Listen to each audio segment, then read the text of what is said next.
भंडारा रामटेक राज्य महामार्ग सध्या आपण बघू शकतो. भंडारा जिल्ह्याला गेल्या काही दिवसापासून मोठ्या प्रमाणात पावसाने हजेरी लावली आहे आणि त्यामुळे म्हणून मोठ्या प्रमाणात जो फटका भंडारा जिल्ह्याला बसताना दिसत आहे.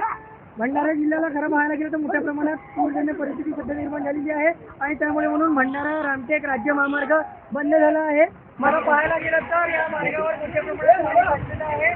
त्यामुळे म्हणून या महामार्गावर जी आहे वाहतूक होऊ शकत नाही. मात्र तरी सुद्धा जीवघेणी वाहतूक जी आहे या परिसरातील काही वाहन चालक करताना दिसून येत आहेत. खरं पाहायला गेलं तर 3 ते 4 दिवसापासून ज्या प्रकारे भंडारा जिल्ह्यात मोठ्या प्रमाणात पाऊस सुरू आहे त्या पावसाच्या कुठेतरी या फटका तिथे पाहायला मिळत आहे. मात्र वाहतूक जरी जिल्हा प्रशासनाने इथं बंद केली असली पुढं पाणी असल्यामुळे तरी सुद्धा जीवघेणी वाहतूक जी आहे इथं सुरू असल्याची आपल्याला पाहायला मिळत आहे. त्यासोबत मराठी भंडारा.